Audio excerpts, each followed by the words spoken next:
So of course, me being a man, I was like, let me learn about the history of women. She was like, why the shortest? So I started learning stuff, whatever. I mean, a plethora of information, dude. I mean, from Imhotep, learning that Imhotep was a healer and stuff, but he never touched none of his subjects. Right. It was the women and stuff. His mom and his sister. You know, no, because you hear about Imhotep, and that's all you hear. Right. And that's what I was talking about, having an understanding of this knowledge. You can have that book. You know how many people come to me, like, I know about it. Did you know Imhotep? Since you're a healer, like, they challenge me all the time. I'm like, yeah, well, like, do you know about his mom? And then they pause. Yeah, because they ain't know about that. They didn't take it that deep. And they were like, well, what about his mom? I'm like, yeah, because he had a mom. I'm like, no, do you know that his mom and his sister were the only people actually cutting people open and administering medicine and stuff like that? He was just sitting there pretty much dictating everything. Yeah. Because he believed that only the female had the true essence for healing because they were the true creator. And this blasphemous, literally blasphemous for us, men that take up weapons and even tools to create that also destroy the create. You know, in order to make cement, you got to break down rock. Right. That's chaos. That's chaos to cause creation. That's what it is. You can't argue with that. You know, you got to chop down trees to make wood. You know, whether you're using it for fire or not, that's still chaos. Right. You know, to make creation. Yeah. So he understood that. Well, let me ask this question, because you brought up a very interesting point. You were saying how the women bring life into the world. They're that life. Yeah, they're the true healers and stuff. And men were like the more chaotic and more destructive aspect. You balance both. How do you balance both? Because you teach martial arts and you're a healer. Like you actually walk that line and you have both essences within you. How did that happen? Was it because your teacher was a woman? You know, that's kind of hard to answer. I really never looked at it like that. I did actually tell people, because of the holistics, my martial arts is good. Gotcha. Because studying like pressure points, joints, connection, tendons, and stuff like that, the anatomy. You know, I own Gray's Anatomy and stuff like that. And she showed me the anatomy of the Bible, the different. I didn't know that the head has a different pressure and pulse than the body. I didn't know either. I didn't know that until she taught me and stuff.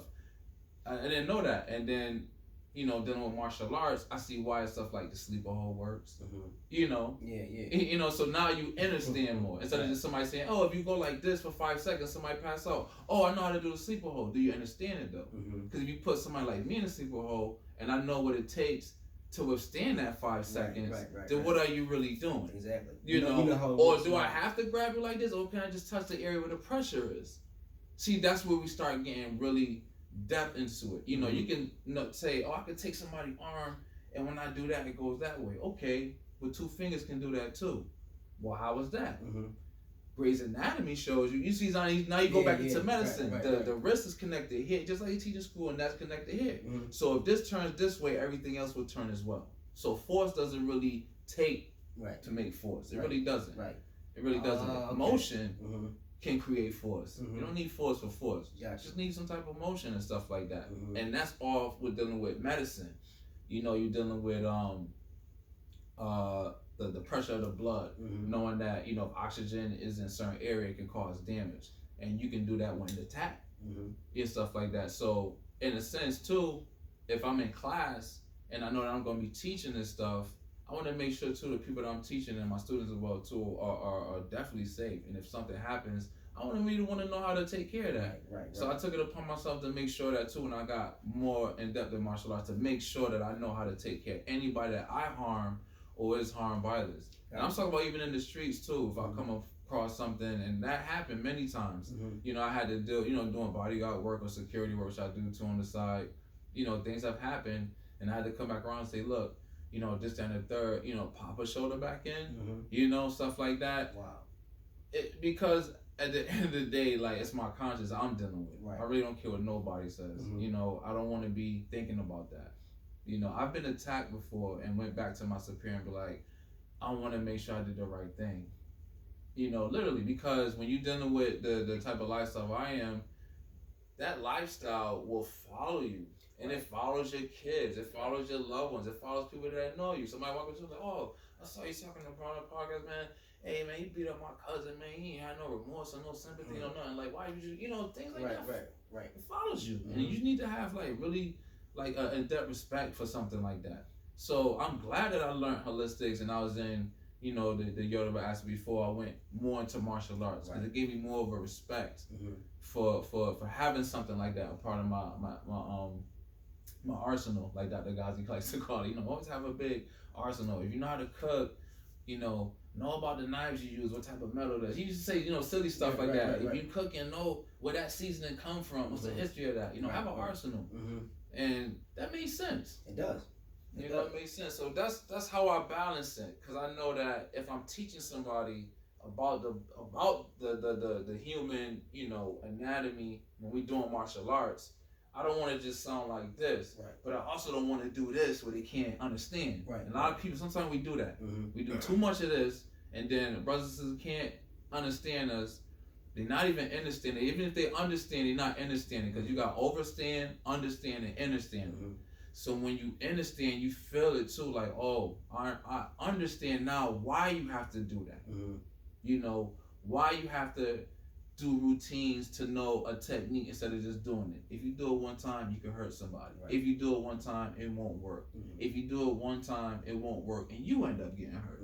So that's why we do routine. That's why we do repetition, so on and so forth. Gotcha. So with the body now, how do I know it's gonna work? Because if I keep doing that over and over, I go back to holistic. Holistic says that the brain teaches the body muscle memory. So now I can apply that to martial arts. And another thing Dr. Ghazi likes to do is he doesn't write anything down, which is another African spiritualism society way of teaching, to where everything has to be oral so it can be subconsciously locked in. Anything written down is actually lost. Wow. And that's why we purposely taught to take notes. And I think now that you mention that too, now I kind of understand why I couldn't find nothing about this stuff online, because it has to be orally passed. Now I get it. My mentor gave me no books. The books that I own, I went out, bought, purchased, were given. My mentor gave me no, but a lot of stuff was this. And it was riddles too. A lot of stuff was riddles too. You told me one time. Yep. So a lot of the riddles would make you go out and start, whoa, this the answer? No. But then you ended up learning that though. Even though that wasn't the answer. You just learned another experience that you can add on. Is this the answer? No. So now you got this and that. And then when you finally got the answer, you have the answer, the experience of this journey that you still didn't get the answer, and this experience. You got all of those three now. And whatever else, how long it took you. Okay. Gotcha. So when you try to hurry up the education, look at all that experience you missed, even though you did end up there. So a lot of people be like, oh, Bill Gates didn't go to college and, you know, he's a billionaire. You know, that's BS. Really isn't. When you think about it, do you really need a professor in front of you to tell you what to do? My mentor sent me to do stuff. She didn't know what I was doing at home. I could have been playing video games. I could have been sitting there smoking and not caring. But it was like, I want to figure out that riddle. You know. Then it became, oh, well, now I know how to do this. What else can I do with this? Oh, well, you can do this and you can do that. But I still need you to figure out that riddle. You know. So then now the plethora of time I was given, and the fact of the challenge too. That's another thing. Where the challenge that we're given is this when we're in school. You know, this is what you got to look out for. Not the respect of your community. You know, not developing yourself. None of that stuff seems to matter until afterwards. When you lose, you be like, "Dang, nobody don't like me. I don't like myself." You know, both the two things you just brought up. You know, it happens in reverse. So I figured, like, I could have been in UFC. I mean, I had scouts come for me all the time when I was at the CN1 Center. I figured being on TV is good, and watching all the kids from my community cheer for me is good. But I'd have never been able to meet your sons if I was on TV. At a $100 a ticket to come see me, if I'd have made it that big. Let's just really think about it. What does that matter? When I got to meet your son in person, I even have a video of me and him, you know, me teaching him kicks and stuff like that. Like, I look at that all the time, and I'm like, you know, I still got to do this. People ask me, hey, you still teach karate? You still do? Like, people are gonna ask, and it makes me proud to be like, yes, I do. It really does. Yeah, and you know, I got videos too. And I remember one time, you know, my son, when he was very, very shy, quiet, all of that. And I remember one time he was, I think he was teaching grappling, and I saw him come out of his shell. And I remember I seen him get a little bit more confident. He was like grappling with his one kid, throwing the kid on the ground, but he was doing it properly. I'm like, this is really making him feel more confident and making him feel stronger. I was about to cry at that moment because I finally seen him kind of come over his shyness a little bit. And I was like, that's a beautiful gift, man. I appreciate that. I really do. And that's what I'm talking about right there. Right. That part right there. You know, because a lot of people like, oh, it must cost a lot to get trained by you. Mm-hmm. You know, and it really don't. Because the fact of the matter is, I want to be able to train you. Right. So if it costs a lot to get trained by me, I can't train you. Right. You know, there's somebody I don't get to meet. Mm-hmm. You know. Yeah. You know, training him. You know, realize who his dad was. Mm-hmm. And then look, you know, we know each other from, and then boom, we met again through your son. Yeah. And then now I'm here doing this again because the trust that you had with me through your son. Yeah. So that's what people don't understand, like why we're not connected, because we're not doing it takes a village to raise a child thing. Yeah. Right. And they keep losing out on that. You're right. Now I want to tie this all together because we're talking about spirituality and how it like can help you in your day-to-day struggles and even help us as a community. So what's some of the things that you learned spiritually that help you get through just one day to the next? And what's some of the bigger lessons you learned? Or even some of the small lessons you learned that would benefit the whole community? Interacting with each other. Right. A lot of us hide from each other. We do. Mm-hmm. We stay in the house too long. Right. We do. Especially now too. We stay in the house too long, and we hide openly. We don't really say anything to each other and stuff like that. You know, unless there's like something going on, like with this coronavirus. Now it's something big to talk about. But then now it's another excuse to still be distant when we're, you know, genetically and biologically and spiritually social people. Mm-hmm. So that's gonna mess with us too. But and it's funny you mention that too, because not to cut you off. Go ahead. I met multiple people who told the same joke when Corona hit. They was all saying, "I've been social distancing already," because everybody been locked in their house even before Corona. But this is what I was trying to tell you too. Yeah. That's what I'm trying to explain to you. So we already had that issue. Right. So what happens is now when somebody says, "Hey, you can't leave your house," something goes off in your brain, and now you're saying, "Oh, you can't tell me that," but you're arguing with something which you were comfortable with in the first place. Exactly. Yeah. So you causing chaos in your body, and then when you go outside, you bring that chaos with you. You don't even notice it. You don't even notice it until you know you interact with somebody else that's chaotic, right? And you don't even know they're chaotic until you said so. So when you're dealing with the community, the first thing we got to do is just really go out. You know, we don't go out. You know, I'm gonna tell you, this may sound, some people might get upset with this. Doing security work at some of these after-hour parties, it really put a smile on me. And I'm telling you, like, you know, stuff broke out like fights or whatever, and it is unfortunate, a lot of shootings at some of these things. But for some of the split moments, when I saw people not worrying about being 6 feet, smiling, people that haven't seen people in a long time, being happy that they saw that person. I mean, for me, looking at my community, I'm not trying to sound racist or whatever, and like I don't care about nobody, but looking at my people do that, that really put a smile on my face. And even my community, whether if you live in this area and you're white, Asian, or Latino, you're still in this community, and seeing that you came out, you know, that put a smile on my face, and that makes me want to bodyguard that area, secure that area, so that can continue, because I want to see that continue.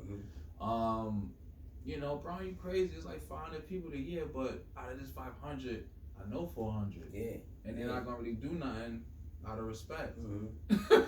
So it's really an easy job. Right. And people don't see that too. Why my job is easy to do when I'm dealing with the community like that. Right. Because if I know you and you know me, and you already know what I'm doing, the last thing you want to do is not about upsetting me, or you just respect, like, oh, I don't want to make him mad. I don't want to make him think I don't appreciate him. Exactly. And that's all it really is. So people like, oh, people scared of you because they know, across, like, it really ain't. People know me from school. And they know I wasn't a bully. They know I never said nothing wrong to them, or I never did anything wrong to them. So when they see me now, hey, teach my son karate, teach my daughter karate, teach my kids karate. Right. It's that trust right there. Exactly. So I appreciate that more than I could tell you how much money I make over martial arts, or how many people I didn't beat up, or how many trophies I got. What's my, like, I don't even tell people my degree. They say I'm a master in martial arts, and if they argue it, I got people you can talk to. I'm not gonna show you no degree, nothing.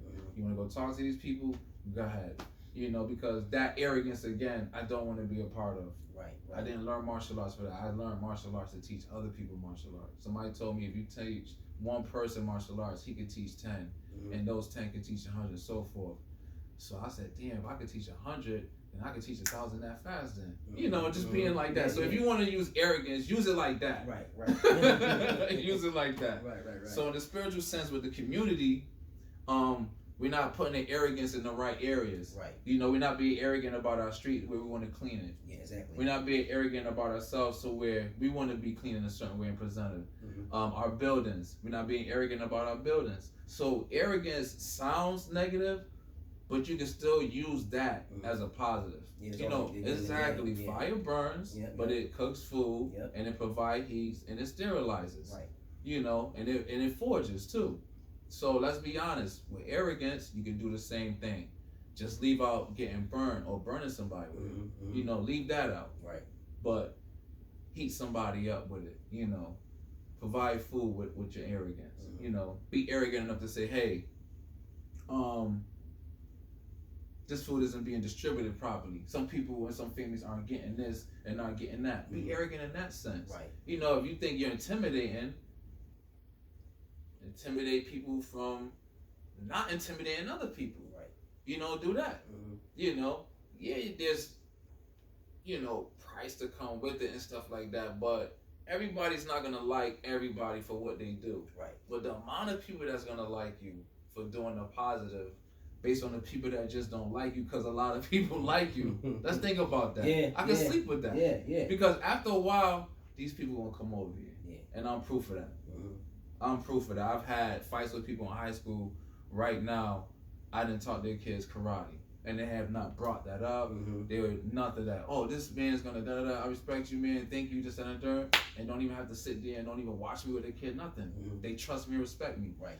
And I think about that because when I did have a fight with that person, afterwards, I spoke to them, and that led to repercussions in the future being positive. Right. Not. You see that man right there, you know, your dad just turned the third, you know, oh, there go his son, you know, none of that. Right. You know what, man, when me and that brother had it out, you know, afterwards, man, he dropped it, he ain't carried on, and look, you know what, man, I'm sending my son that. I'm sending my, you know, and that's what I want. Right. And I really think that we don't think about that. We don't. We think about, am I gonna get hired? We think about, am I going to get this position? We think about, am I going to get this building? We think about, is my party going to be bigger than this person's party? Yeah. We think about, is my event going to turn out better than this? We get so arrogant to the point where we're not really worried about who we're catering to. Again, they go that servitude thing. Right. We don't realize when we get to a certain area, in power, you become a servant. Yeah, absolutely. I'm telling you. Yeah. And that's the thing we miss out on. It's a book called Hagakure from Japan. It was written like I think 600 years ago, or maybe longer. And it's a part in it that says, the word samurai doesn't mean, you know, a skillful person wielding a sword. If you actually look at the definition, it means servant. And a lot of them were in villages that were being tormented. Right. And they were hired to take care of those villages. Right. And then the king started hearing about them, and then he wanted it for his own personal bodyguard, and that's how they became famous and stuff like that. Gotcha. You know, because that's what a samurai really was. You know, it was a servant. He heard something was going on, he ponder it, and he go deal with it. And a lot of times it wasn't with the sword; it was with this sword. Right. And they spoke about it a lot. A lot of those samurai ronin were poets, and they wrote about that a lot. Okay. Using this sword, making sure it's sharp, and you be reading it like, oh man, that sword. But he was talking about his words all the time. Right. You know, never to unsheath the sword unless it's time. He's talking about when to open your mouth. Yeah. You know, he's saying stuff like that. And there's another line in the Hagakure that says, be careful being a good friend, because you can end up being an enemy.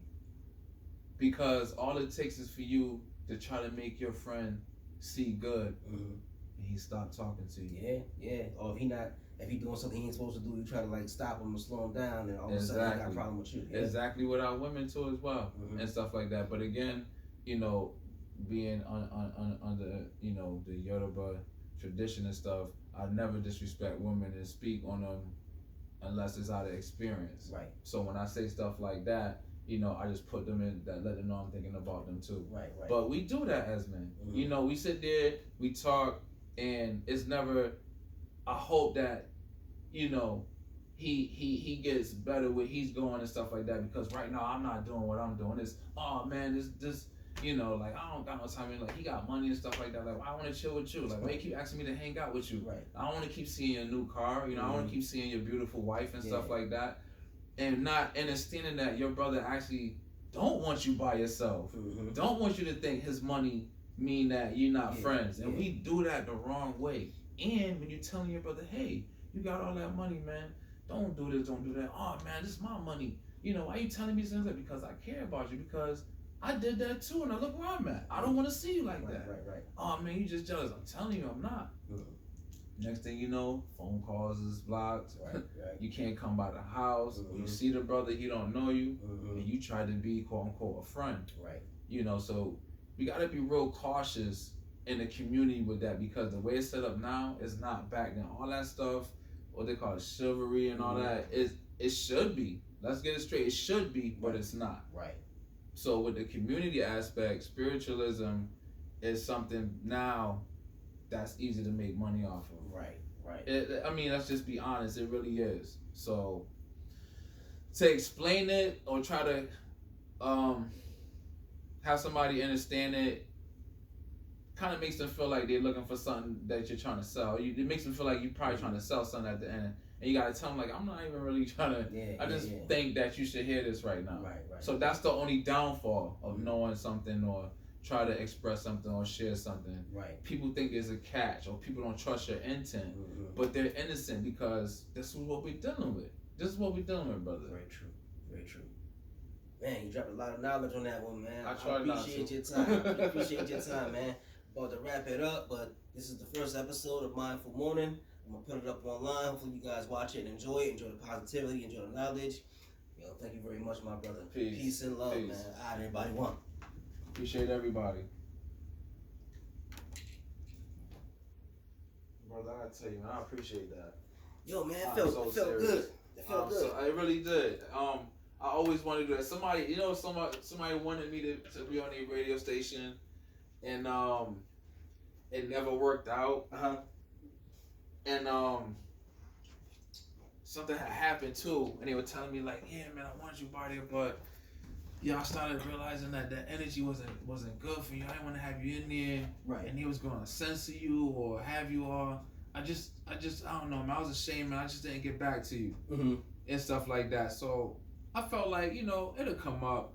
But every time, I see people like on YouTube and stuff like that, like, trust me, man, I used to be like, wow, I would like to do that. You know what I'm saying? So you made a dream come true, but I'm telling you, this is one to scratch off. Like, out of all the stuff I've done. I'm glad you enjoyed it, man. This is fun for me, man. I'm telling you, brother, I appreciate this. This is one to scratch off. Like, even tell the kids, like, hey, your dad got interviewed. I mean, I've done presentations in colleges. I spoke on, like, dance, the ancestryhood of dance, Afrocentricity and music. Spoke on martial arts and presentation on how